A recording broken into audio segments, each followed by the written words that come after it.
Hello and welcome back to Hudson Auto Films. Today you join me back on the 4x4 diesel-powered Aston Martin. If this is your first time watching, then I'd highly recommend watching the previous episodes in the series. A link will appear up there where you can see the whole process of me tearing apart a Landrover Discovery, stripping down the Aston body, making them somehow fit on each other, and getting us to where we are now. In the last episode, we got this thing running and driving, which was a huge milestone. However, we couldn't really test it out as none of the cooling system was hooked up, so it could only be turned on for short stints. Not to mention, I ran into a couple of problems, blowing oil lines and a lot of air in the fuel system. So the goal of today's episode is to get this thing up and running properly and give it its first proper test and shakedown. So what do we need to do? Well, first things first, we need to make a completely custom cooling system. The radiator is now sitting on a slant and in a new position, so I've got a bunch of radiator hose and aluminium pipe, and we are going to plumb this thing in properly. And whilst we're doing that, we are also going to do an EGR delete. I want this car to be as efficient as possible and have as few systems that can go wrong as possible, so that will be a fun little modification. We also need to cap off parts of the vacuum system we are not using. We also need to find out where the air is getting into the fuel system and sort that, change the oil and filter, and then hopefully we can give this thing a proper shakedown. So, time to get to work. Wait 1 minute. With the help of today's sponsor, we've learned some interesting things about our wrecked Aston Martin. I'm excited to say today's episode is brought to you by CarVertical. If you're looking to buy a car or you just want to learn more about the cars you already have, CarVertical is the answer. CarVertical gives you all the information on your car's history, protecting you from any unwanted surprises. I never had the registration for the Aston, but I put the VIN in and, well, this is what we found. Immediately we're met with a yellow warning under damage. If we scroll down through all the other information, we eventually get to the damage report. And as you can see, the vehicle was an insurance write-off. If we scroll down a little bit further, we can see unrepairable and some salvage parts. Here is a similar yet even more impressive V12 Vantage. As you can see with CarVertical, you get all of the accident damage pictures. You also get a mileage history report amongst many more features. But if for whatever reason your report is without any findings, it's all good because you'll get your credits back. So please do check out CarVertical. I've linked them below and you can use my code HUD for 20% off. So thank you to CarVertical and let's get moving.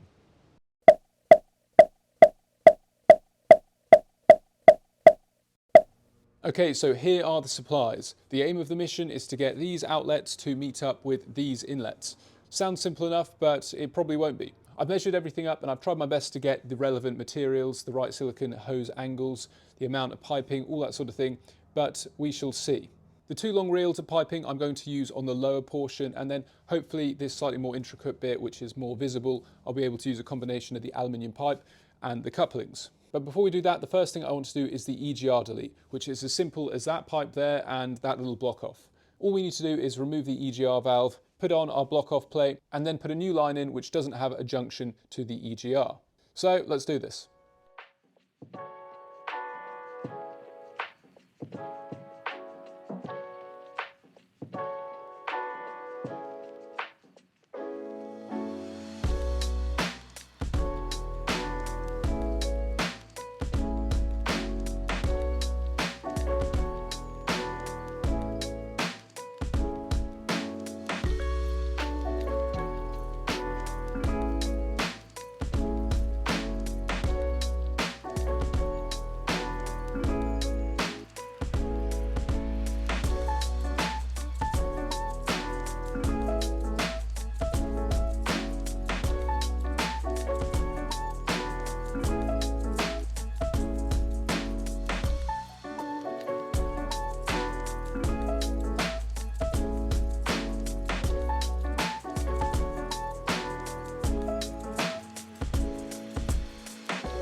Okay, so our EGR valve delete is now complete.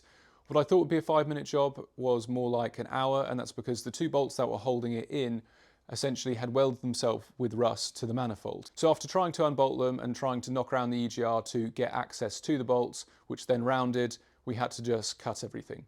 But it's all fitted and ready to go. So the next thing to do is tackle all the coolant hoses. Last week I drove the car kind of in 30-40 second increments without any cooling at all, which upset a couple of people. Even though this is something I definitely wouldn't recommend, I will eat my hat if it has actually damaged anything on the engine. Okay, so let's do some piping.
Okay, so our new cooling system is in. It's not tightened up yet as I've run out of Jubilee clips, so I need to nip out and get some, but everything is connected, which is good. It was certainly a lot trickier than I thought to route everything to where it needed to go. Obviously the placement of the radiator isn't vastly different, but it makes such a huge difference. And the reality of silicone hoses is there is literally no play in them. You know, you try and move them a little bit and they'll kink, and it's quite a process. There are segments of the old coolant pipe. I also had to, as you see, modify the old EGR pipe to kind of meet this angle. So it's a little bit mix and match at the moment. So when we do the final build up, I'd like to get a few more pieces to make it more uniform. Maybe some of you guys can recommend something in the comments, but it's kind of tricky when you're doing something completely custom, so to speak. You're obviously using so many different portions of silicone, so you're then having to have lots of Jubilee clips. So you don't want it to look messy, and I've been looking into ways you can dress it up. But any recommendations I would love to hear. Obviously you can get the flexible piping, but it's notorious for leaking and you just don't want that. In an ideal world, this would be beautifully welded aluminium or titanium or something ridiculous, but we are in the real world, so this is what we've got. If you're wondering why the fan looks like it's had a bad haircut, well, you need a special wrench to remove it, which unfortunately hasn't arrived yet. So I decided to trim down the blades to give us the space we needed to do the new cooling, but that will be removed properly very soon. So only a few more bits before we can take this for a proper spin. So what is next? Well, I need to join the old heater hoses together. Obviously we don't have a heater anymore, so there's 2 hoses going to nowhere. I need to loop them together so essentially the water just circulates as it always would, just without a heater. So a heater delete. Then we need to block off 1 vacuum line. We need to sort the air in the fuel system, and then it is time to change the fluids and take this thing for a spin. So I'm going to put you on time lapse across this bunch of service jobs, and yeah, I'll catch up with you when it's time to do the fluids.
Well, as you can see by the light and the state of me, it is coming to the end of the day. I'm feeling pretty miserable, pretty pissed off, pretty covered in oil, but that is a very common symptom of doing some of these jobs. As you can see, the oil that I took out is absolutely foul. There also wasn't a particularly large amount of oil in there. Obviously, I did manage to remove a lot of the oil a couple of weeks ago when we were blowing oil lines. But yeah, so it is very good that the car finally has some fresh oil and a new oil filter. The cooling system is now holding water. As you saw, we did have a leak. However, this wasn't due to me not doing the Jubilee clip up tight enough. I'd actually over-tightened it and split the hose a little bit. But that is now sorted, and in theory we're good to go. I have noticed the radiator is dripping a tiny bit. It clearly needs replacement, so we'll get that done down the line. But for today's uses, we should be okay. So the next thing to do is start this thing up and hope our cooling system holds the water. Then we can add a little bit more oil and water as needed. Then it is time to give this thing a proper drive. So let's see how this goes.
Okay, so I probably picked the coldest and windiest day to do this test, but we're making it work.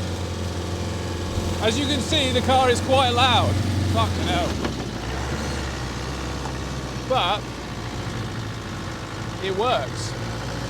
Okay, so my initial impressions are bolting the seat in would have been a good idea. First gear is pretty sluggish, but as soon as you're moving and the turbo kicks in, as much as a turbo on one of these can, it feels really good. There's definitely still a little bit of air in the fuel lines, you can just tell because it breaks up a little bit, but that's fine. That's an easy thing we can fix down the line. The loud banging is not the engine, it is the floor. Something I made.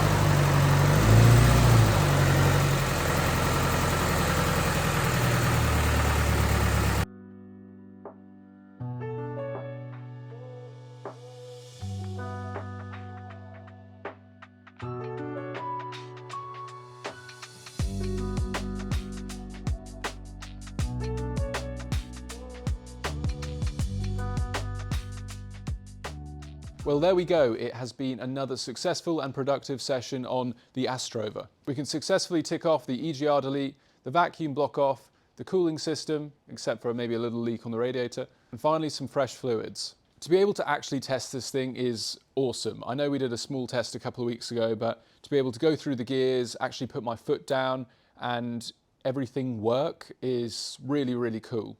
Obviously, there's a lot more finessing to come and everything will run even better once we've got new lines and everything like that. Obviously, right now we're making do and just patching up old fuel lines and bits and bobs like that. But when the final build-up happens in January, we'll obviously be going for new lines, new everything we can. So yeah, that'll make a lot of difference too. I have to say I am bloody exhausted. It has been such a grueling few weeks to get it to this point. Even though I'm incredibly pleased, yeah, I feel a little bit Some of you will know I've got a long-standing health condition which makes working on things like this quite tricky at times. But I just wanted to push on and get to this milestone, and I'm really pleased that I have. But with that said, I do need a little bit of a break. But rather than not posting, instead next week we're going to do something kind of fun and quite easy. We're going to develop the external design a little bit. Obviously the ugliest part of this car, in my opinion, is the back of the Landrover sticking out from the Aston. We obviously can't chop it off for reasons that you all know. Not to mention, I'm really happy that it has a tow ball. I think that's going to be really useful. I've had lots of conversations with you guys about what we should do with that back portion. A big suggestion has been a spare wheel on the back. I was messing around with that yesterday and it really doesn't look right. So I've decided what we're going to do on the back is build a rally survival-esque storage solution. So creating a system to hold 2 big jerry cans, rope, and a variety of other bits and bobs we'd need on an adventure. And at the end of this build, it will certainly be needed as this is going across a few countries. But yeah, so that's my idea of a break next week. So we're going to make that. So please tune in for that because I think that will be good fun. As always, thank you so much for watching. If you enjoyed, and even if you didn't enjoy, please like, share, subscribe. It really does help me out. If you'd like to support the channel further, please check out the Patreon in the link below. Over there, I post kind of early access, behind the scenes, all that sort of thing. But regardless, I'm just pleased you're here. So until next week, take care and I'll see you then.